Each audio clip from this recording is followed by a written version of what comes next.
नमस्कार, स्वराज एक्सप्रेस के खास कार्यक्रम करियर गुरु में आपका स्वागत है। आपके साथ मैं रश्क गौरी हाजिर है। हम आपके करियर का एक और ऑप्शन लेकर। आज का युग इंटरनेट का युग है, हर कोई ऑनलाइन रहता है और अब ऑनलाइन परीक्षा का ट्रेंड भी शुरू हो गया है। कई प्रतियोगी परीक्षाएं ऑनलाइन होने लगी हैं, तो आज के अंक में बातें ऑनलाइन परीक्षा की। कैसे दूर करें ऑनलाइन परीक्षा का डर, क्या सावधानी रखें कि आसानी से हमें सफलता मिल सके। तो आइए शुरू करते हैं हमारा खास कार्यक्रम करियर गुरु।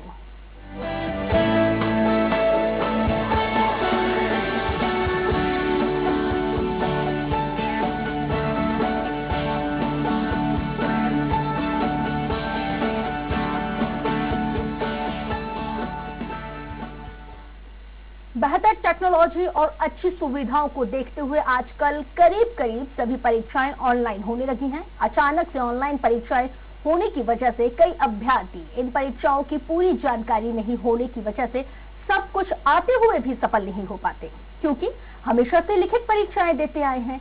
इसलिए अचानक से ऑनलाइन परीक्षा होने की वजह से बहुत सारे अभ्यर्थी इन परीक्षाओं में असफल हो जाते हैं। करियर गुरु कार्यक्रम में आज हमारे साथ मौजूद है भोपाल की जानी मानी सबधानी कोचिंग के डायरेक्टर और मशहूर शिक्षाविद आनंद सबधानी जी। आनंद जी, आपका करियर गुरु प्रोग्राम में बहुत बहुत स्वागत है। इस कार्यक्रम में हमारे दर्शक भी कॉल कर सकते हैं, जिसके लिए हमारे टेलीफोन नंबर आपके टेलीविजन स्क्रीन पर फ्लैश हो रहे हैं। नंबर हम आपको एक बार फिर से बता देते हैं, 075540290005 और 40290006। आनंद जी, सबसे पहले जानना चाहेंगे कि आईबीपीएस क्लर्क की जो परीक्षा है उसकी तैयारी कैसे की जाए। आईबीपीएस क्लर्क का जो एग्जाम है उसमें पहले एक प्री एग्जाम होगा, उसके बाद मेंस होगा। प्री एग्जाम में रीजनिंग, मैथ्स और इंग्लिश। रीजनिंग मैथ्स जो है वो 35 क्वेश्चन और इंग्लिश जो है वो 30 क्वेश्चन, मतलब टोटल 100 क्वेश्चन रहेंगे और 1 आवर का टाइम मिलेगा।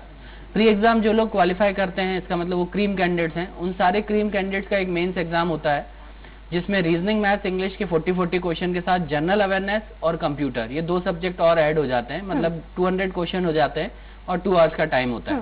ये दोनों पेपर क्लियर करने का सीधे जॉब है। सबसे अच्छी बात मोदी जी ने ये कर रखी है, हालांकि मोदी जी ने तो बहुत अच्छी अच्छी चीजें इन 3 सालों में की है, लेकिन सबसे अच्छी बात ये की है विद्यार्थियों के लिए कि उन्होंने क्लैरिकल लेवल के एग्जाम से इंटरव्यूज हटा दिए हैं। तो अब मतलब 2 एग्जाम हमें देने हैं, पहले प्री देना है, फिर मेंस देना है, उसके बाद फाइनल सिलेक्शन हो जाता है, तो काफी इजी है।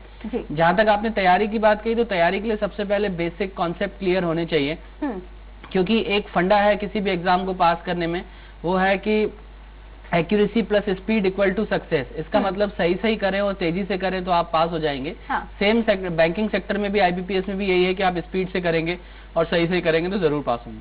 बिल्कुल। आनंद जी, इन दोनों ऑनलाइन परीक्षाएं आयोजित होती हैं, इनकी तैयारी कैसे की जाए और क्या डिस्पैरिटीज ऑनलाइन और जो ऑफलाइन, जो हम पहले से जो रिटन एग्जाम देते हैं, इनमें क्या कुछ डिस्पैरिटीज है?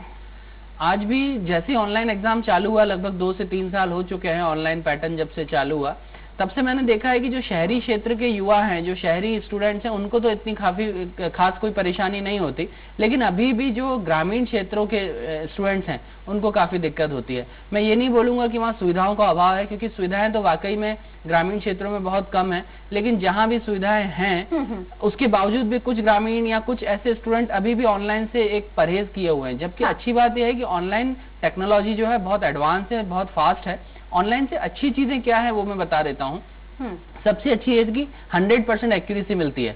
पहले आपने सुना होगा कि एग्जाम में बोलते थे हमने इतने क्वेश्चन किए लेकिन मार्क्स इतने आए, हमारी कॉपी रीचेक कराइए, रीटोटलिंग कराइए। अब ये सब ऑनलाइन में सब खत्म हो गया। दूसरी चीज, आपको हर चीज रिमोट एक्सेस भी है। इसका मतलब आप अपने छोटे से गांव में, पहले क्या होता था जब ऑफलाइन एग्जाम होता था तो मध्य प्रदेश में केवल एक ही सेंटर हुआ करता था, भोपाल, जबकि अब ऐसा नहीं है। अब छोटे छोटे जगह पे जैसे सागर, छिंदवाड़ा, इंदौर, जबलपुर, ग्वालियर, ऐसे बहुत सारे एग्जाम सेंटर बन गए और इन एग्जाम सेंटर को अलग अलग जगह पे कंडक्ट कराने में सबसे महत्वपूर्ण भूमिका ऑनलाइन ने दी है, क्योंकि ऑनलाइन एग्जाम को चलाने के लिए केवल 2 ही चीज चाहिए, केवल 2 ही रिसोर्सेज चाहिए, एक इंटरनेट और दूसरा कंप्यूटर।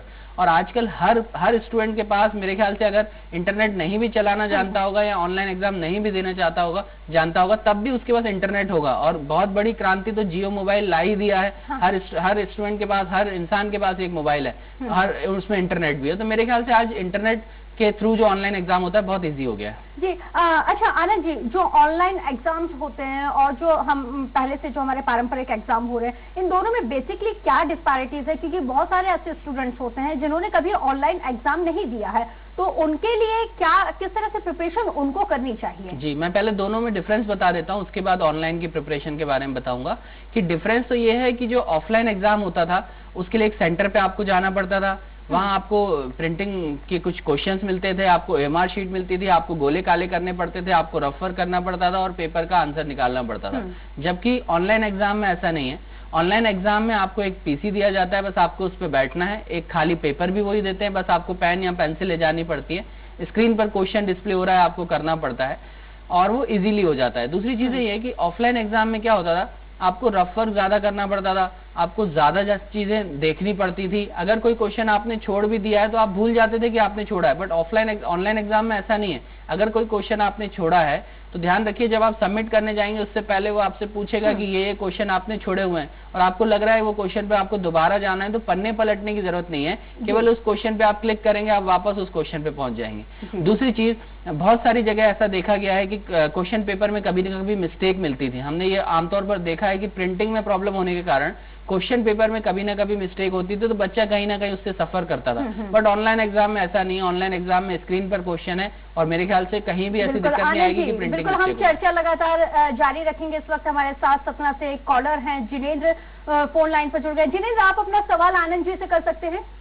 हाँ, मेरा क्वेश्चन ये है सर कि मैं जैसे तैयारी कर रहा हूँ तो मेरे मतलब नंबर नहीं आ रहे अच्छे, तो मतलब क्या करना चाहिए? देखिए, तैयारी कर रहे हैं, नंबर अच्छे नहीं आ रहे, इसका मतलब ये है कि कहीं ना कहीं आपकी तैयारी कंप्लीट नहीं है, कुछ ना कुछ कमी है। आप कोई अच्छा सा इंस्टीट्यूट ज्वाइन कीजिए, जहां आप रहते हैं सतना में, अगर वहां कोई अच्छा इंस्टीट्यूट है तो वो ज्वाइन करें, नहीं तो भोपाल में आपका स्वागत है, आप सब्दाणी कोचिंग आइए। कहीं ना कहीं ये मुझे आपकी बातों से लग रहा है कि आप मेहनती तो हैं, आप मेहनत तो कर रहे हैं, लेकिन उस स्कोर को आप टच नहीं कर पा रहे जिससे आपका एग्जाम क्लियर हो, जिससे एग्जाम क्रैक हो। तो इस स्कोर को टच करने के लिए आपको प्रैक्टिस अपनी बढ़ानी पड़ेगी, नंबर ऑफ टेस्ट पेपर आप ज्यादा सॉल्व करें, और दूसरी चीज ये कि ऑनलाइन सॉल्व करें।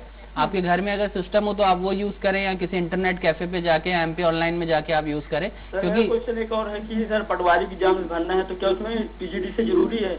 जी, पिछले अगर हफ्ते का प्रोग्राम आपने देखा होगा तो हमने पटवारी और पीईबी स्पेशल वो प्रोग्राम बताया था। उस प्रोग्राम में मैंने ये बताया था, क्लियर किया था कि जो पटवारी का एग्जाम होता है उसमें दो चीजें में से एक होना चाहिए, या तो आपके पास डीसीए होना चाहिए या पीजीडीसी होना चाहिए। 12th के अलावा डीसीए या पीजीडीसी अगर आपके पास है तो आप इजीली उस फॉर्म को भर सकते हैं। लेकिन गवर्नमेंट ने अभी कुछ नए चेंजेस करने के मूड में, अब वो चेंजेस हुए हैं कि नहीं हुए ये अभी हम इसलिए नहीं बोल सकते क्योंकि पटवारी की वैकेंसीज नहीं आई, लेकिन ये मूड में है गवर्नमेंट कि डीसीए या पीजीडीसी अगर किसी के पास नहीं है और वो सीपीसीटी क्लियर कर लेता है, यानी जो टाइपिंग टेस्ट होता है गवर्नमेंट का, अगर वो सीपीसीटी के थ्रू अगर क्लियर कर लेते हैं तो आप पटवारी का एग्जाम भर सकते हैं। बिल्कुल आनंद जी, जो ऑनलाइन एग्जाम की जो प्रैक्टिस है वो कितनी जरूरी है? ऑनलाइन एग्जाम की प्रैक्टिस बहुत जरूरी है। मैं आपको बताना चाहूंगा कि अगर आपको खेलना है लॉर्ड्स के मैदान में क्रिकेट और आप खेल रहे हैं गली क्रिकेट, तो शायद आप पास नहीं हो पाएंगे। आपको मालूम है कि सारे एग्जाम अब ऑनलाइन हो गए हैं और आप अभी भी अगर कागज पेन पर बैठ के प्रैक्टिस कर रहे हैं तो मेरे ख्याल से कहीं ना कहीं आपके लिए बहुत ही खतरनाक साबित हो सकता है। समय है, अभी जाग जाइए। आईबीपीएस की वैकेंसीज आरआरबी की लगभग आ चुकी हैं, सितंबर को एग्जाम है, तो आप लोगों के पास अभी 4 महीने हैं। जो भी स्टूडेंट स्वराज एक्सप्रेस के माध्यम से आज हमें सुन पा रहे हैं या देख पा रहे हैं, उन सभी को मैं बताना चाहूंगा कि वैकेंसीज बहुत ज्यादा हैं, हजारों की संख्या में वैकेंसीज हैं। बैंकिंग सेक्टर में अगर आप फ्यूचर बनाना चाहते हैं तो ऑनलाइन एग्जाम की तैयारी आप आज से ही चालू कीजिए। सब्दाणी कोचिंग भी जब से ऑनलाइन एग्जाम हुआ है तब से लगभग हर ब्रांचेज में हमारी कंप्यूटर लैब मुहैया कराए जा रहे हैं, जिसपे स्टूडेंट सुबह 8 से लेकर रात को 8 बजे तक केवल प्रैक्टिस करता है। तो जिस प्रकार से हम कर रहे हैं उस प्रकार से स्टूडेंट को भी करना चाहिए। बिल्कुल आनंद जी, किन किन कैटेगरीज में ये ऑनलाइन परीक्षा होती है और इसको लेके किस तरह से टाइम मैनेजमेंट कैसे किया जाए? ऑनलाइन एग्जाम में टाइम मैनेजमेंट बहुत अच्छी बात है। जब ऑफलाइन एग्जाम हम देते हैं तो होता क्या है कि हमारे पास पेपर होता है और घड़ी हम सामने खोल के रख देते हैं और देखते रहते हैं कितना टाइम हो गया, कितना बचा है, बार बार हमारा ध्यान घड़ी पे जाता है। मतलब टाइम मैनेजमेंट बहुत जरूरी है। लेकिन ऑनलाइन एग्जाम में ऐसा नहीं है। ऑनलाइन एग्जाम में जिस स्क्रीन पे आप बार बार क्वेश्चन पढ़ रहे हो उसी स्क्रीन के एक कॉर्नर पे एक घड़ी चलती रहती है जो आपको मिनट का नहीं बल्कि सेकंड का भी अंदाजा कराती है कि अब आपके इतने सेकंड बचे हैं, आप सचेत हो जाइए। तो मेरे ख्याल से ऑनलाइन एग्जाम अच्छा है। दूसरी चीज ये कि ऑनलाइन एग्जाम में अगर आप कोई क्वेश्चन सॉल्व करते हैं, सॉल्व करने के बाद आपको वहां पर कभी कभी कुछ परेशानी आ जाती है। एक बहुत अच्छी ट्रिक मैं बता रहा हूँ। कभी कभी क्या होता है कि सर्वर डाउन हो जाता है, लाइट चली जाती है, या ऑनलाइन एग्जाम का जो स्क्रीन है वो हैंग हो जाती है। ऐसा आमतौर पे आपने सबने सुना होगा, कभी आपका मोबाइल हैंग हो गया, कभी कुछ हो गया, तो ये बहुत कॉमन समस्या है। उस समय बच्चा क्या करता है मालूम है? उस समय जिसका हैंग होता है वो क्या करता है, अगल बगल वाले को परेशान करता है, तेरा हैंग हुआ क्या, तेरा बंद हुआ क्या। रोकना चाहेंगे, हमारे एक दर्शक है राज मेवाड़ा अपोरिया से जुड़ गए हैं फोन लाइन पर। राज जी, आप अपना सवाल सीधे आनंद जी से कर सकते हैं। सर मैं पटवारी की तैयारी कर रहा हूँ, मेरे पास पीसी है। पटवारी की तैयारी कर रहे हैं, बहुत सारे ऐसे दर्शक हैं, स्टूडेंट्स हैं आनंद जी, जो लगातार उनकी क्वारीज भी यही है कि बीसीए किया हुआ है, क्या वो पटवारी का एग्जाम दे सकते हैं? अगर आपने बीसीए किया है, बल्कि आपने एमसीए भी किया होता है, या आपने बीई भी किया होता है सीएस या आईटी में, तो भी आप पटवारी के लिए एलिजिबल नहीं है। सच्चाई यह है कि उनको छोटी नौकरी वाला चाहिए, और आपने बड़ी नौकरी के लिए क्वालिफिकेशन आपके पास है, तो मेरे ख्याल से आप एलिजिबल नहीं है।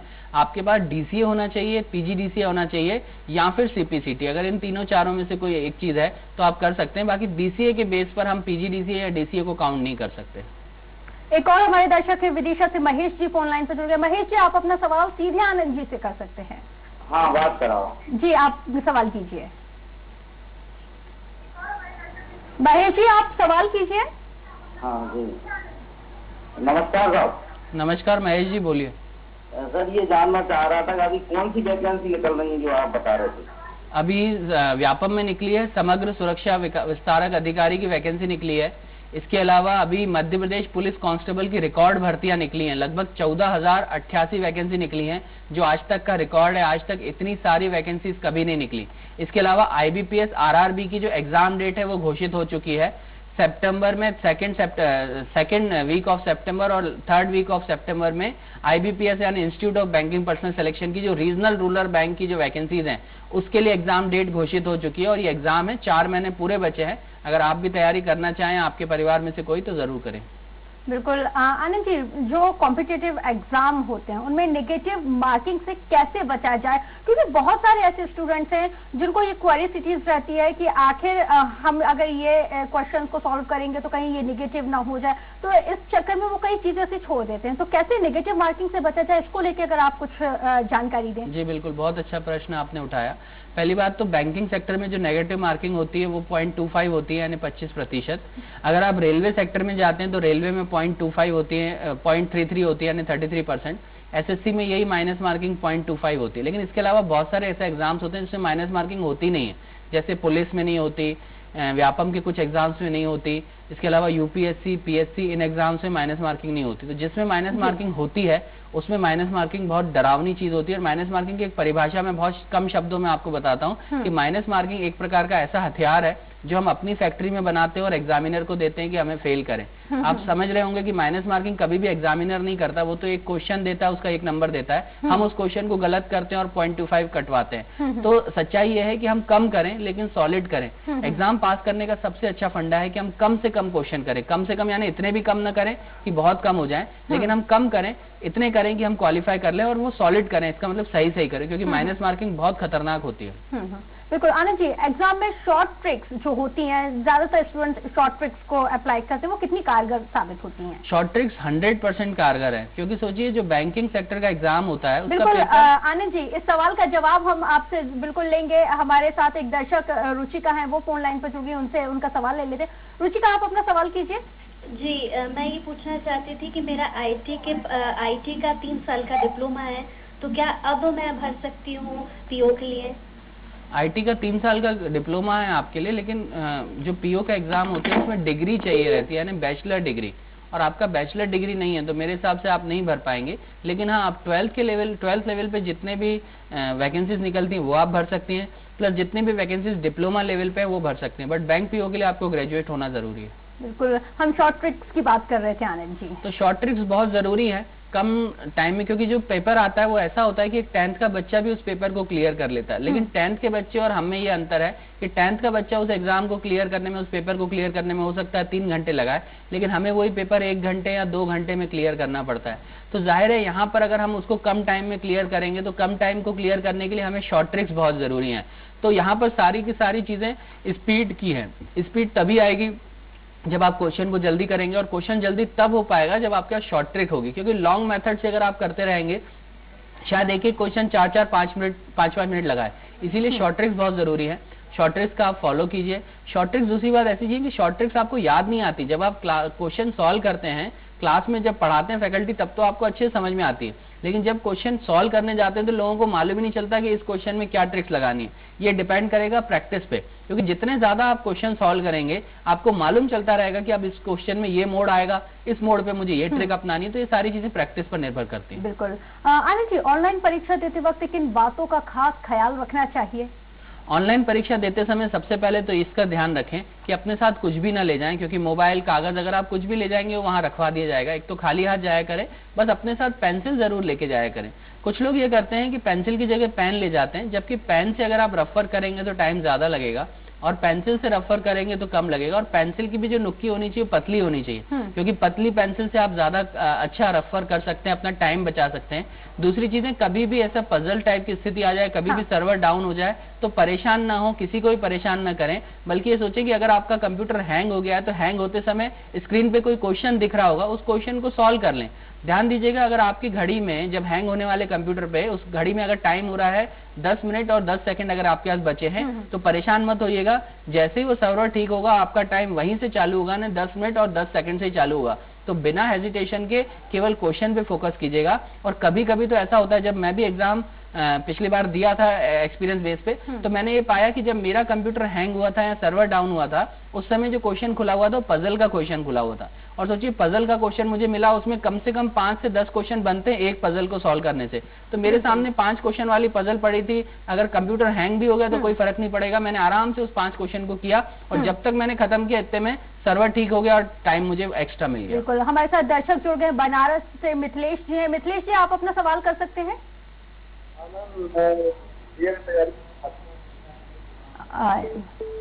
लगता है मिथिलेश जी से संपर्क नहीं हो पाया। भोपाल से इंद्रजीत हमारे साथ फोन लाइन पर जुड़े हुए। इंद्रजीत, आप अपना सवाल कीजिए। एसआई के पेपर की तैयारी कर रहा हूँ और कई बार मैंने एसआई का पेपर भी दिया है और निकलता भी है, पर प्रॉब्लम ये है कि मैं उसका ना ओवरऑल कट ऑफ पार नहीं कर पा रहा हूँ। मेरा रिटर्न में नंबर आ रहे हैं लेकिन इतने नहीं आ रहे हैं कि मैं क्लियर कर जाऊँ। मेरे ये नहीं समझ में आ रहा है कि प्रॉब्लम कहाँ हो रही है। मेरे हर सेक्शन में नंबर अच्छे हो रहे हैं पर फिर भी मैं रह जा रहा हूँ। आप कौन से एग्जाम का नाम क्या बोला, कौन सा एग्जाम? इंद्रजीत, आपको आवाज मिल रही है? जी, एमपीएसआई की बात कर रहा था सर। जी, एमपीएसआई। सबसे पहले तो मैं बताना चाहूंगा कि एमपीएसआई में सब्जेक्टिव कट ऑफ निकालना जरूरी नहीं है, आपको केवल ओवरऑल मेरिट में आना है। दूसरी चीज ये कि एमपीएसआई में 2 स्टेज होती है। पहले आपको एक प्री एग्जाम निकालना पड़ता है जिसको रिटर्न कहते हैं, और उसके बाद फिजिकल टेस्ट होता है। जाहिर है कि आप प्री एग्जाम तो निकाल रहे हैं, आप रिटर्न टेस्ट तो पास कर दे रहे हैं। मान के चलिए 200 नंबर का पेपर है और कट ऑफ मार्क्स 148 है, आप 150 लिया है, इसका मतलब आप पास तो हो गए लेकिन आप बॉर्डर पर हैं। तो जब आप बॉर्डर पर पास हुए, इसका मतलब अब सेकंड स्टेज के लिए आपको ज्यादा मेहनत करनी पड़ेगी, यानी फिजिकल। हालांकि फिजिकल होता क्वालिफाइंग है, लेकिन कभी कभी क्या होता है कि फिजिकल आपने भी क्वालिफाई कर लिया और आपके साथ एक और ने क्वालिफाई कर दिया। जब दोनों पे अगर हम विन विन सिचुएशन में देखें कि एक ही पोस्ट है और दोनों को हमें निकालना है, तो हम फिर उसके मार्क्स देखते हैं। मान के चलिए आपके 150 मार्क्स हैं और उसके 152 हैं, तो जाहिर सी बात है उसको पहले सिलेक्ट किया जाएगा। तो आपके साथ भी ऐसी कंडीशन होगी। तो बस मेरा कहना यही है कि आज अगर आप 200 में से 150 ला रहे हैं तो सबसे पहले तो अपने रिटर्न के मार्क्स बढ़ाइए। मैं एमपीएसआई के बारे में बताता हूँ। एमपीएसआई की वैकेंसी लगभग डिक्लेयर हो गई है। इसका एग्जाम जो होगा वो लगभग 25 अक्टूबर को होने की संभावना है। अभी आपके पास 5 महीने हैं, आप तैयारी स्टार्ट कीजिए। सबसे पहले रिटर्न एग्जाम को फोकस कीजिए और रिटर्न में ये कोशिश कीजिए कि आपके 200 में से 175 मार्क्स आने ही चाहिए, क्योंकि एमपीएसआई का पेपर आमतौर पर देखा गया है कि इतना ज्यादा टफ नहीं होता जितना कि पीएससी या यूपीएससी होता है। तो इजी पेपर में आप 175 लाइए। इसके बाद आप तैयारी कीजिए अपने साथ साथ फिजिकल की। रिटर्न अपना चलता रहेगा, साथ में 2 घंटे मेरी इच्छा है कि 2 घंटे आप अपने आप फिजिकल एक्सरसाइज की कीजिए, दौड़ को दीजिए, आप गोला फेंक को दीजिए, आप लंबी कूद को दीजिए। तो अभी से अगर आप तैयारी करेंगे तो आपका रिटर्न भी अच्छा जाएगा और फिजिकल भी अच्छा होगा। एक और दर्शक हैं भोपाल से, धीरेन्द्र जी फोन लाइन पर जुड़ गए। धीरेन्द्र जी, आप अपना सवाल कर सकते हैं आनंद जी से। सवाल ये है कि मेरा आईटी से 3 साल का डिप्लोमा है, तो मैं पटवारी के लिए अप्लाई कर सकता हूँ सर? अभी थोड़ी देर पहले भी मैंने इसी का जवाब दिया कि डिप्लोमा से आप नहीं अप्लाई कर सकते, आपको डीसीए चाहिए। डीसी अगर 1 साल का होता है, अगर डीसी आपका अलग से किया हुआ है तो आप कर सकते हैं। पीजीडीसी आपके पास है तो आप कर सकते हैं। इसके अलावा कोई भी कंप्यूटर में आपकी क्वालिफिकेशन है तो वो एलिजिबल नहीं कहलाएंगे। जी, खंडवा से एक और दर्शक हैं, सुमित। सुमित, आप अपना सवाल कीजिए।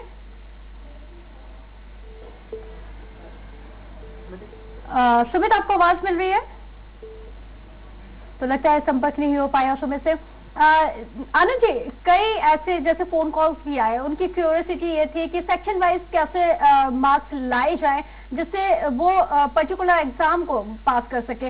वो ऐसे कौन कौन से ऐसे एग्जाम है जहां पे सेक्शन वाइज मार्क्स लाना बेहद जरूरी हो जाता है? बैंकिंग सेक्टर, खासतौर से state bank, IBPS, RBI, insurance sector, ऐसे बहुत सारे एग्जाम्स हैं जिसमें सेक्शनल कट ऑफ बहुत जरूरी है। यहाँ पर मेरिट जो बनती है वो 2 लेवल को पार करके बनती है। एक तो सेक्शनल कट ऑफ यानी हर सब्जेक्ट में आपको पास होना पड़ता है, दूसरा ओवरऑल कट ऑफ यानी कि सारे सब्जेक्ट में मिला के जो मेरिट बनती है उस पर। अगर आपने एक सब्जेक्ट क्लियर कर लिया यानी हर सब्जेक्ट में अगर आपके पासिंग मार्क्स आ गए और ओवरऑल मेरिट अगर आपकी नहीं बनी तो भी आप फेल हैं, या ओवरऑल मेरिट में आपके मार्क्स आ गए और किसी एक सब्जेक्ट में कट ऑफ मार्क्स से आपके कम हो गए तो भी आप फेल हैं। इसका मतलब हमें दोनों को बैलेंस करके चलना है, हमें सेक्शनल कट ऑफ भी निकालना है, हमें मेरिट में भी आना है। ध्यान दीजिएगा, कट ऑफ हमेशा फिक्स नहीं होता, कट ऑफ अलग अलग होता है। कट ऑफ 3 तरह से जज करते हैं। अगर पेपर इजी है तो कट ऑफ हाई होगा ऑब्वियसली, अगर पेपर टफ है तो कट ऑफ लो हो जाता है, और अगर पेपर एवरेज है तो कट ऑफ भी एवरेज रहता है। मान के चलिए 50 नंबर का कोई पेपर है, अगर पेपर इजी आता है तो जो कट ऑफ है वो 15 से 20 नंबर चला जाता है, और पेपर टफ होता है तो कट ऑफ 5 नंबर रहता है, और पेपर एवरेज रहता है तो कट ऑफ लगभग 10 के आसपास रहता है। ये डिपेंड करता है पूरा का पूरा पेपर पे कि पेपर का लेवल क्या है। और पेपर का लेवल जानने के लिए सबसे अच्छा तरीका है प्रैक्टिस, क्योंकि प्रैक्टिस जितनी ज्यादा करेंगे आपको नंबर ऑफ क्वेश्चन मिलेंगे, जितने नंबर ऑफ क्वेश्चन करेंगे आप इतने स्ट्रांग हो जाएंगे कि आपको मालूम चल जाएगा कि पेपर इजी आ रहा है, टफ आ रहा है या एवरेज आ रहा है। बिल्कुल। एक दर्शक है हमारे साथ, पवन भोपाल से जुड़ गए और उनसे सवाल ले लेते हैं। पवन, अपना सवाल कीजिए। मैम, मैंने अभी 12th पास करी है, उस रेलवे के लिए क्या करना पड़ेगा सर मुझे? रेलवे में 2 लेवल के एग्जाम्स होते हैं, कुछ 12th लेवल पे होते हैं और कुछ ग्रेजुएशन लेवल पे होते हैं। पिछले साल जो वैकेंसीज निकली थी वो ग्रेजुएशन लेवल पे निकली थी, लगभग 17,000 वैकेंसीज थी, और इस बार सुना है कि जो वैकेंसीज आने वाली हैं वो 12th लेवल पे आ रही हैं। तो इंतजार की घड़ियां बहुत जल्दी आपकी खत्म होने वाली हैं।